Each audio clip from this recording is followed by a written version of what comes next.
तो स्वागत है आपका एक बार पुनः एसपीएस ऑनलाइन स्टडी में। और जैसा कि अपन वृत्त की स्पष्ट रेखाएं पढ़ रहे थे, उसके बाद में अपन ने उसकी रचनाएं पढ़ ली, उनको किस तरह से बनाया जाता है। तो आज अपन पढ़ रहे हैं वृत्त के जो इम्पोर्टेंस जो फॉर्मूलाज है कि उनका क्षेत्रफल कैसे आता है, निकाल सकते हैं, परिधि कैसे निकाल सकते हैं, त्रिज्यीय खंडों का क्षेत्रफल कैसे निकाल सकते हैं। तो आज अपन उसके बारे में पढ़ेंगे। जो है आपका कौन सा चैप्टर, 15वां चैप्टर है आपका। 15वां जो चैप्टर है वो क्या है, वृत्त का क्षेत्रफल, वृत्त की परिधि, वृत्त का क्षेत्रफल, इसके बारे में अपन पढ़ेंगे। तो देखिए, सबसे पहले अपन को मैंने पढ़ा रखा, सबसे पहले सब चीजें बता रखी है कि वृत्त के अंदर अपने क्या क्या पढ़ा है। वृत्त की त्रिज्या अपन ने पढ़ ली है, वृत्त की त्रिज्या क्या होती है वो अपन ने पढ़ा है। वृत्त का केंद्र क्या होता है वो अपन ने पढ़ा है। व्यास क्या होता है वो अपन ने पढ़ा है। जीवा अपन ने पढ़ ली है। त्रिज्यीय खंड पढ़ लिए हैं, ठीक है।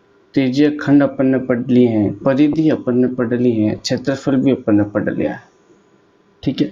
तो इसके अंदर सारे जो सवाल अब आने वाले हैं वो आपके अंक गणित पे हैं, यानी अंकों के अंदर आपको क्षेत्रफल निकालना है, परिधि निकालनी है, ये सब इसके अंदर आने वाला है। तो देखो, सबसे पहले आपको ये पता होना चाहिए कि परिधि का सूत्र होता क्या है, और उससे पहले आपको पता होना चाहिए परिधि होती क्या है।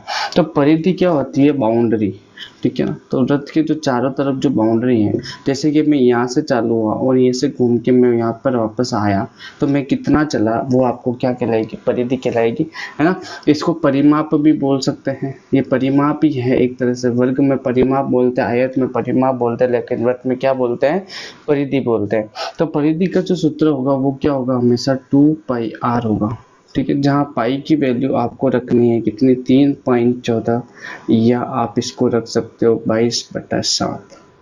तो ये दो आप जो मान है वो रख के सवाल का उत्तर निकाल सकते हैं। आर जो है वो है आपकी क्या, त्रिज्या,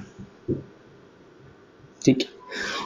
तो अगर आपको बोल दे कि भाई एक 7 सेंटीमीटर की त्रिज्या है, तो इसकी परिधि कितनी होगी, तो देखो क्या हो जाएगी, 2 इंटू 22/7 इंटू आर का मान कितना हो जाएगा, 7। 7 से 7 कट जाएगा तो 44 सेंटीमीटर जो इसकी होगी वो क्या होगी, परिधि होगी, ठीक है। परिधि जो होगी वो क्या होगी, एक इकाई में होगी। इसकी इकाई सेंटीमीटर हो सकती है, मीटर हो सकती है, किलोमीटर हो सकती है, ठीक है, ठीक है, mm हो सकती है, ठीक है ना। तो इस तरह से ये इसकी क्या हो जाएगी, आपकी यूनिट हो जाएगी, इकाई हो जाएगी, ठीक है। वृत्त के बाद में आपका आता है दूसरा क्षेत्रफल की, ये कितने क्षेत्रफल में फैला हुआ है। यानी जैसे कोई एक मोर का कुआं है, वो कितने क्षेत्रफल में उसने जगह ली है। तो क्षेत्रफल ज्ञात करने का जो सूत्र होगा आपका, क्षेत्रफल, एरिया ऑफ सर्कल ज्ञात करने का सूत्र होता है πr², ठीक है। जहाँ आर क्या है, आपकी त्रिज्या है, ठीक है। यूनिट इसकी कैसे हो सकती है, क्षेत्रफल आते हमेशा क्या हो गया, वो स्क्वायर हो जाता है। तो स्क्वायर में हो जाएगी centimetre square, kilometre square, metre square, ठीक है। तो ये सब क्या हो जाएगी, यूनिट हो जाएगी किसकी, क्षेत्रफल की। क्षेत्रफल आते यूनिट हमेशा स्क्वायर में ही आती है, क्योंकि ये 2 डायमेंशनल होता है, ठीक है। तो यहाँ तक आपको बात समझ में आ चुकी होगी कि ये किस तरह से होते हैं। तो ये सूत्र हो गए। जैसे मान ले आपको ये 7 सेंटीमीटर की त्रिज्या का आपको दे दिया है और आपको इसका क्षेत्रफल ज्ञात करना, तो कितना हो जाएगा, 22/7 इंटू 7 7 से 7 कर जाएगा, आंसर आएगा 144। ये सेंटीमीटर दे रखा है, तो यहाँ पे क्या हो जाएगा, सेंटीमीटर स्क्वायर। सेंटीमीटर स्क्वायर क्यों होता है, क्योंकि देखो ये 1 सेंटीमीटर है, ये दूसरा सेंटीमीटर है, दोनों सेंटीमीटर जब गुणा होंगे तो कितने सेंटीमीटर हो जाएंगे, 2 सेंटीमीटर हो जाएंगे, ठीक है। तो ये चीजें आपको आनी चाहिए। ये हो गया आपका वृत्त। अब देखिए, अगला की इंपॉर्टेंट चीज आती है, जैसे कि ये एक पहिया है, क्या है, पहिया है, ठीक है। अब पहिया है तो ये एक बार में कितनी दूरी, जैसे ये पॉइंट मैंने यहाँ पे एक फिक्स कर दिया, ठीक है। अब जैसे ये पॉइंट जैसे फिक्स करेंगे तो ये जैसे ये घूमेगा, ठीक है ना। ये घूम के कितना आएगा, अगर यहाँ से जैसे ये घूमा, ठीक है, तो पहले ये यहाँ आया पॉइंट, ये वाला पॉइंट यहाँ आया, फिर ये आगे जाएगा तो यहाँ आएगा, फिर यहाँ आएगा, फिर आगे जाके वापस कहाँ जाएगा, यहाँ आएगा, ठीक है। तो ये जो दूरी होगी, ये क्या दूरी होगी, ये क्या होगी, इस परिधि के बराबर होगी। वृत्त की किसके बराबर होगी, परिधि के बराबर। अगर जैसे ये इस तरह से पेन रखा मैंने, ठीक है, और इस पेन को मैंने ये जो है इसको ऐसे घुमाया और घुमा के इस तरह से वापस ऐसे करके यहाँ तक मैं लेके आया, तो जो ये वृत्त की परिधि, ये घूमेगा, जितना ये घूमेगा उतनी कितनी दूरी तय करेगा, परिधि के बराबर ही तो दूरी तय करेगा, है ना। तो ये सब क्वेश्चन आएंगे आपके परीक्षा के अंदर, ठीक है। तो आपको ध्यान रखना है कि वृत्त की परिधि एक पॉइंट से स्टार्ट होकर जितना घूमती है वही इतनी दूरी तय करती है जितनी की उसके परिधि की लंबाई होती है, ठीक है।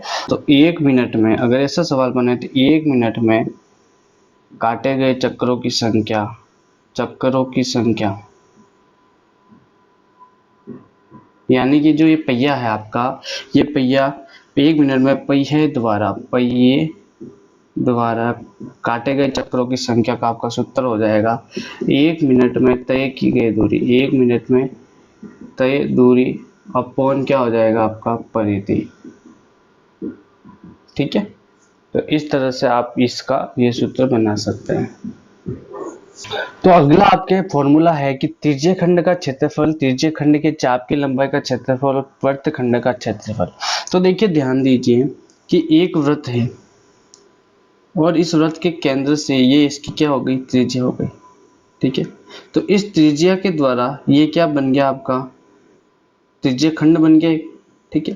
तो इसका क्षेत्रफल ज्ञात करने का सूत्र क्या होगा, क्षेत्रफल ज्ञात करने का सूत्र होता है हमेशा पाई आर स्क्वायर थीटा अपॉन 360, जहाँ थीटा क्या होगा, ये इसका मान होगा, जो भी यहाँ पे थीटा आएगा वो आपको दिया होगा, इसका मान होगा, ठीक है। और आपको किसकी लंबाई ज्ञात करनी है, आप यहाँ पे ए बी, चाप ए बी की लंबाई ज्ञात, सॉरी ये तो क्षेत्रफल है, ये क्या कर रहा है, इसका क्षेत्रफल ज्ञात कर। दूसरा है आपका त्रिज्यीय खंड के चाप की लंबाई।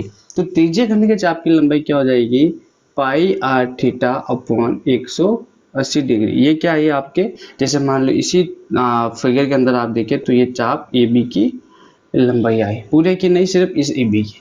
अगला देखिए वृत्तखंड का क्षेत्रफल।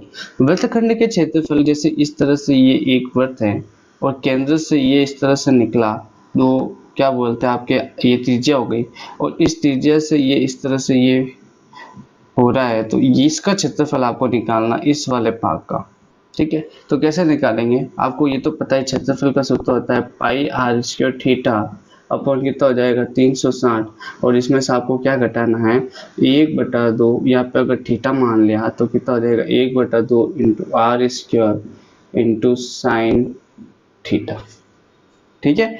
तो थीटा का मान आपका क्या आएगा, यहाँ से प्राप्त हो जाएगा, ठीक है। तो वृत्तखंड का क्षेत्रफल ज्ञात करने का सूत्र क्या हो जाएगा, pi r square theta upon 360 degree, और एक माइनस क्या करना है आपको 1/2 r square into sine theta करना है। ये दोनों थीटा का मान क्या है, सेम ही है, आर का मान क्या आ जाएगा, यहाँ से आ जाएगा, ठीक है। आई होप आपको समझ में आएगा। तो वृत्त के सारे जो फॉर्मूलाज थे आपके मैंने आज बता दिए आपको, ठीक है। तो आप इसके जो क्वेश्चन है एक बार पूरा हो जाएगा कोर्स, उसके बाद में अपन इसके क्वेश्चंस करेंगे, ओके।